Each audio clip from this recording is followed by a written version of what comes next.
Okay, hello guys and welcome back to my channel. So in today's video we are going to do a reading wrap up for July. I cannot believe it's already August. It's the 1st of August today, so that is ridiculous. But here we go.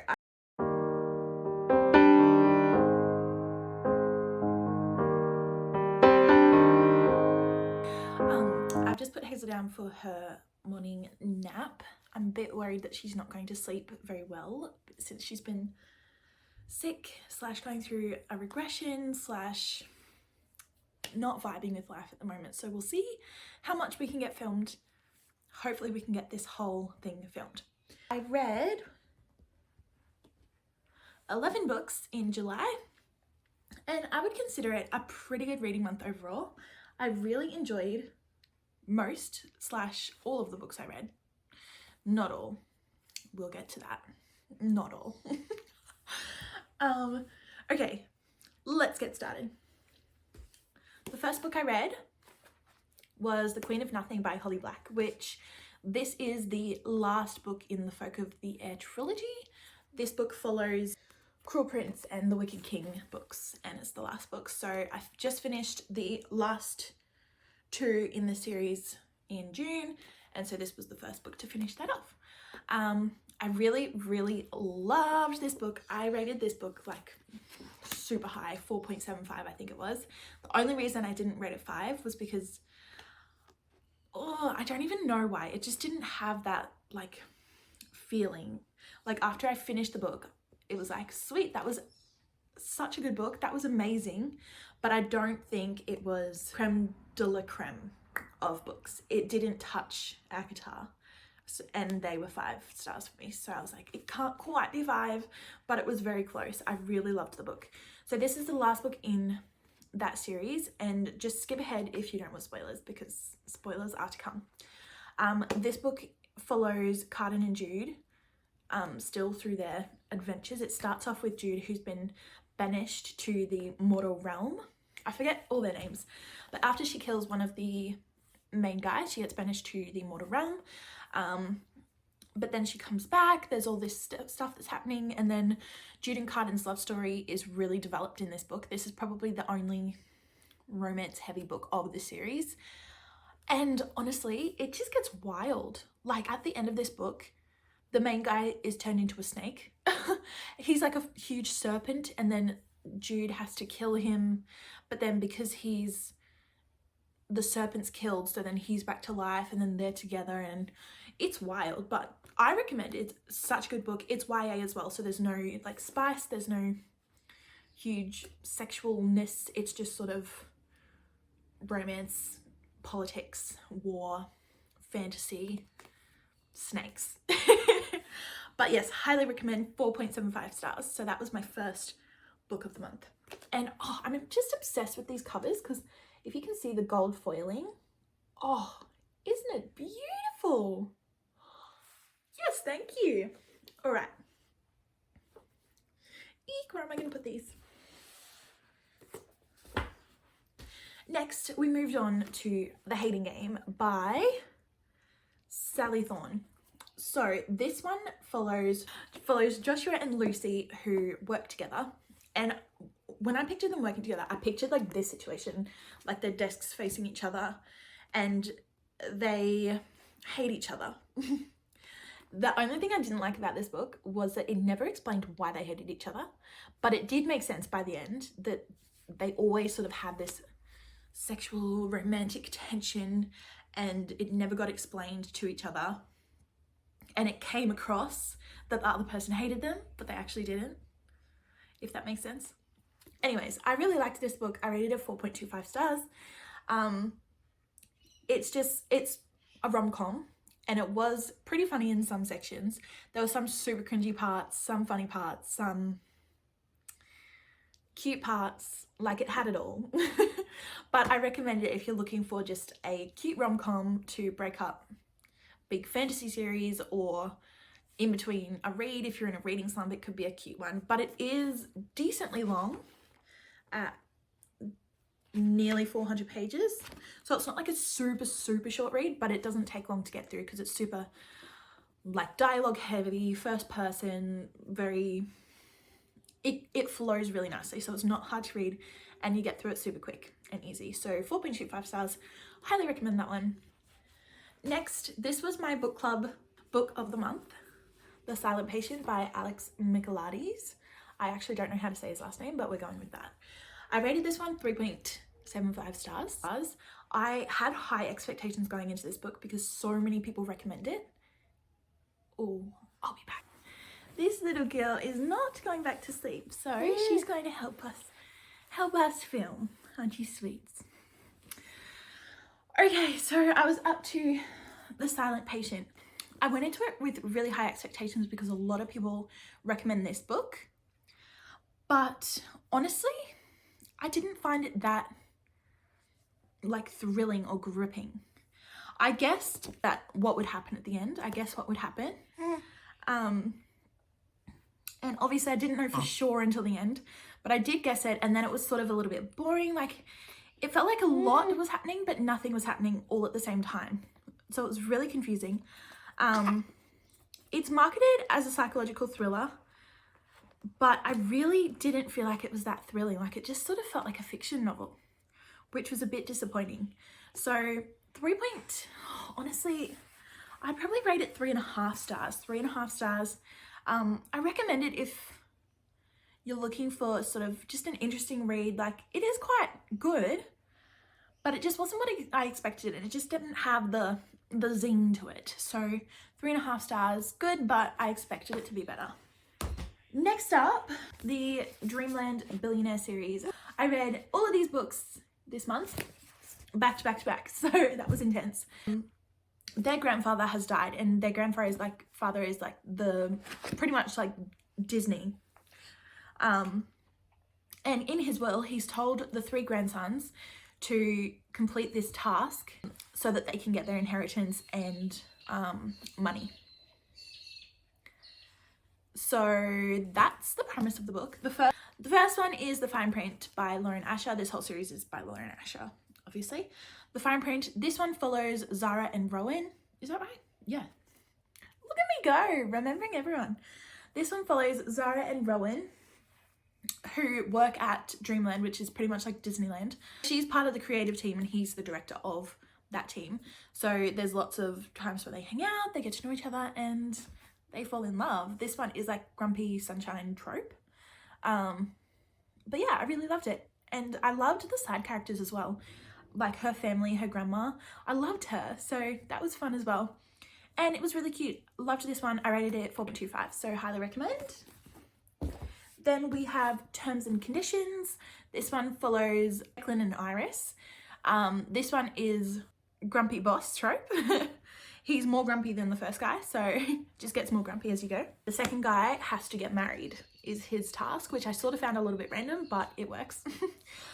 So this one is a fake marriage of convenience trope, where she is his assistant and he is the boss, and then they get married, marriage of convenience, they live together, fun stuff. And that's that one. And then the last book in the series follows Cal and Alana. And I think this might have been my favorite in the series. I really loved it. I rated this one 4.5 stars. It is a chunker though. She's thick. It's nearly 600 pages, so that's a lot for a romance book. But it did have more themes than just a typical romance. It had themes of like drug addiction, betrayal, like loss. She's a single parent, so it had a lot more elements to it, which is why it's longer. But yeah, I really loved this one. Cal's task was to return to this place where they used to go on vacations and sell their holiday house that they've got there. When he returns, he finds out that Lana owns half of the house and she is living there with her daughter. So that's interesting. They have to work out their dynamic. They used to date and then he left her because he's like got all this trauma damage. He's addicted to alcohol. So there's a lot going on in this book, but I really love it and it is so cute. It's my favorite one of the series. So 4.5 stars, highly recommend this whole series. Then we go on to none other than Emily Henry. I read You and Me on Vacation, and It's one of her shorter books. It's like 350-ish pages, so it's pretty quick to get through. And I actually didn't expect to like this that much, because I've heard a lot of people say that it's one of their least favorite Emily Henry books, and then they don't think the trope is done very well.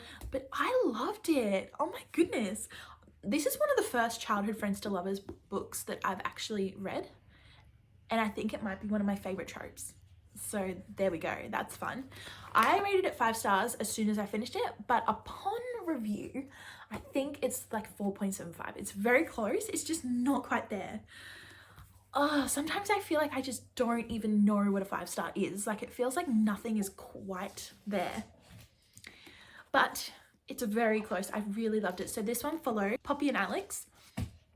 And they used to go vacationing every single summer together when they were younger.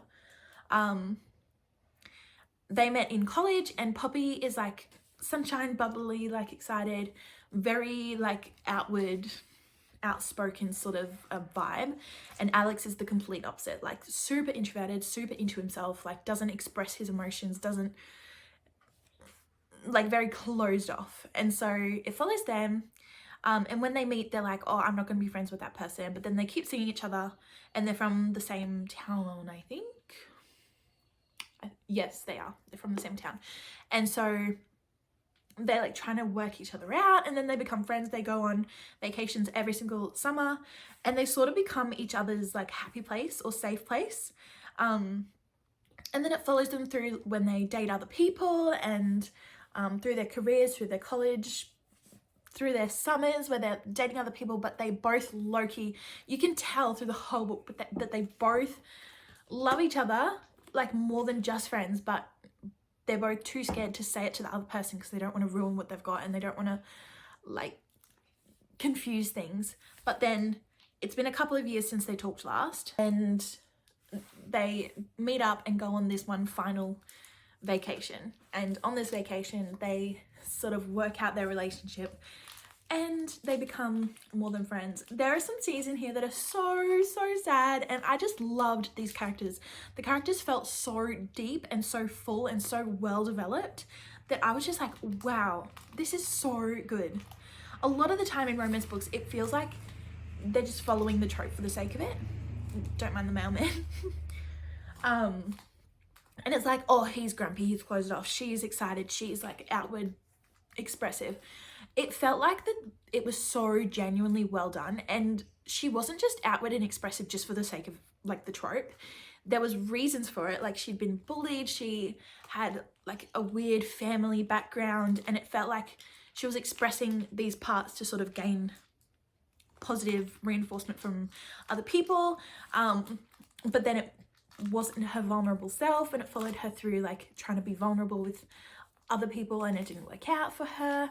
Oh, I'm just like going too in deep now, but I just loved this book, and I just don't understand why other people don't as much. It's one of those books where I'm like, how can you not love it? Like, it's so good.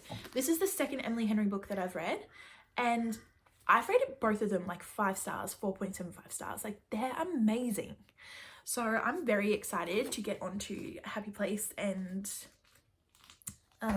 Beach Read. Very excited. So that's the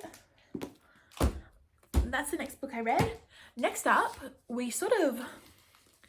I randomly just went to my shelf, picked it up, and just started reading this book straight away. And I'm not sure why I did that, because normally I stand there and I'm like trying to deeply think about what I'm in the mood for, what I want to read next. And this one just was like, yeah, that's the one.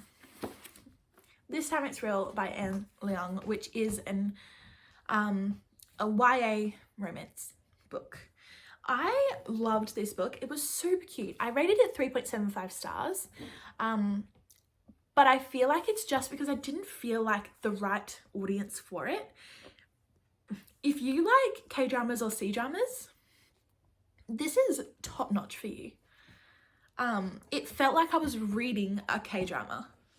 It just had that sort of like fairy tale, cutesy, innocent vibe to it, and it was so cute. I really liked it. I I'm not sure why, it just didn't resonate with me. Like, from a third person perspective, I was like, oh, this is so cute and so innocent and so good, but it just didn't like hit home. So I didn't rate it super high, but I highly recommend it to anyone who thinks that is their vibe. It follows Eliza and Kaz. So Eliza is this new girl in school. Her family moves around a lot, so she's just come to Beijing, where she grew up, and she's just come to this school where there's this famous actor guy called Kaz. She writes a short story that goes viral about her boyfriend and like this amazing romantic interest that she's dating. And then to keep up the ruse, because she gets offered this internship, she gets offered like all these interviews and notoriety. She doesn't want to be seen as a liar. So she's like, oh my goodness, I need someone to date. So her and Kaz start a fake relationship. And it's super cute and super sweet. I highly recommend this book. So give that one a go if you think it's your vibe. We have The American Roommate Experiment. By the time I got to this book, I think I was nearly burnt out of cheesy romance books because this one just didn't hit as much as I thought it would. Starting off, I was really struggling to start this book because I know it's the sequel to The Spanish Love Deception, and I haven't read that book, and my OCD brain cannot handle reading a book without reading all of like the partner books or all of the series all at once. And I didn't have that book, and I'm on a book buying ban, so I didn't want to buy it, and I didn't really want to read that one. So I told myself, I'm not going to read it, I'm just going to read this book, because you don't need the other book. They're both technically just interconnected standalone. So I was like, no, I'm just reading this one. So I started off a bit rough, but it was really cute actually. She had a crush on this guy, which was her best friend's cousin, and then he just turns up at the apartment she's staying at, and it's like, oh, g'day, what's going on? And she's like sort of frothing because she has a crush on him, and they end up living together for a while. So it's like they're living together, forced proximity, and then she's a writer, so for her story she's got like writer's block. To get it going again, they start fake dating. So they go on like this series of fake dates, and then it's a really cute book actually. I was loving it for about this much of the book, like this whole first 3/4, 4/5 of the book, like 80%, and then all of a sudden there was just this random super overly sexual scene that just felt like it was way out of place, and it was like sort of jarring. It was like, whoa, okay, what just happened? Because their relationship had just sort of taken a romantic turn, and it was like, oh, this is so cute, like this is so good. Like it felt they were kissing in the rain, it was so romantic, and then all of a sudden it's like he's in the shower, she walks in, like, and it's all happening, and I just did not like it at all at the end. But I think I rated it 4 stars. It was good, I recommend it, but I wouldn't read it again. I honestly think that if it had been YA, where the whole book and then it just didn't have sex scenes in it, like it just had either closed door or like romantic scenes, I feel like that would have been way, way better. It would have hit home, because it just felt super jarring at the end. Like the whole time it was sort of cutesy, like they had crushes, did romantic dates, like this sort of stuff, and then boom, like hello, he has his thing out, and it was just a lot. So that was that one. Next book I read was this one, Danielle Steel, The Wedding Planner. This lady is everywhere, I swear. Whenever I go to Big W or like the post office, there's like a bunch of her books there, and I was like, I'm gonna give one a go. So I gave it a go and I hated it. I rated this book 1 star. I hardly even finished it. Like I skimmed it from halfway to the end. I skimmed through just so I knew the plot points, and that was it. This book is written in 3rd person past tense. Very short, subjugated, gross sentences. I'm sorry to say, but the only thing I hated about this book was the writing style, and I just couldn't look past it. But I'll just read you a little bit so you can see what I mean. Their father had married Beta, his second wife, fairly soon after the divorce. Their mother, Marion, had taken longer to meet the love of her life. The marriage had lasted for 5 rocky years. The twins were already in college by the time they married. He wasn't an evil person, but impossible to get along with. The sentences are so super short. I hated the writing style.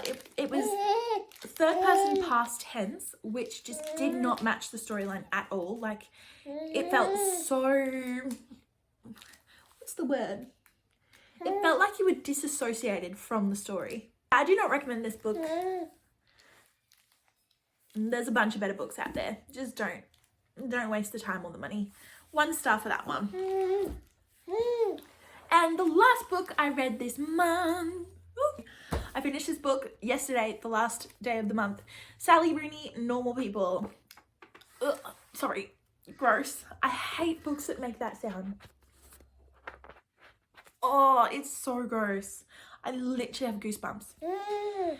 Anyway, I finished this book yesterday and I loved it. I literally rated it 5 stars. I didn't know what to think of this book going into it. I had no expectations. I didn't even know what it was about. This book follows Connell and Marion. They grew up in the same town, went to the same high school. She is from a rich family. He's from sort of a lower class, middle class, working class family.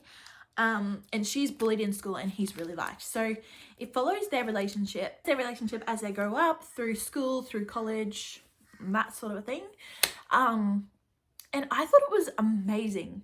I do not normally like books written in third person, as you can see by the wedding planner rating, but this one felt very purposeful. Like, it felt detached in a purposeful way. I can hardly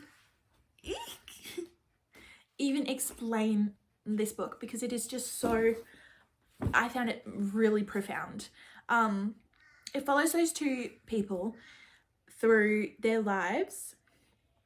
And the thing I found so amazing about it was that, as the title says, they're just normal people. They experience things, think about things, and go through things that everyone goes through. It just felt like they were not normal. Like, it felt like they were unique and going through something really profound, while it was just a struggle that everyone goes through. So it was like, whoa, this is crazy how you feel about this.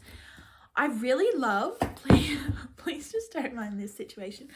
I really loved how the author managed to make you feel so connected to the characters and yet so distant from them at the same time. It was really a cool feeling while you were reading. Retold some scenes multiple times from different characters' perspectives, and it made you realize how miscommunication happens so easily in relationships, and how people think differently, like portray things differently, have completely different perspectives, see things completely differently from the other person, even though the exact same thing happened, like it's happening together. I just don't even know how to explain it, but I highly recommend that book. I feel like I understand why people don't like it though. I feel like it's a book that you either love it or you hate it. And honestly, I didn't think I was going to love it, because I read Tomorrow, which is sort of similar genre-ish. Like, it follows relationships and careers and all of that sort of stuff. But I really didn't like that book much. And I expected it to be a similar vibe to that, but I loved it. And I highly recommend that book. So that was a 5 out of 5 star book this month. And that concludes our reading wrap up. Yeah, you tell him. You tell him. So that concludes my reading wrap up for July. I'm sorry it was a little bit hectic with Hazel here, but we do what we do. We get it done. So 11 books for July. That was a very good month for me. My book club met up yesterday, and we have chosen to read A Good Girl's Guide to Murder for our book this month, which means I'm going to have to read the whole series. So I've got the prequel book and then 3 main books. So I'll be starting the prequel, then the main books, and then I've already started reading another series, so just a trilogy. So yes, big reading month ahead, and we've got lots to get done. So with that being said, we're going to leave it here with books all over the floor. So with that being said, we're going to leave it there, and I hope that this video wasn't too chaotic, but anyway, catch you later.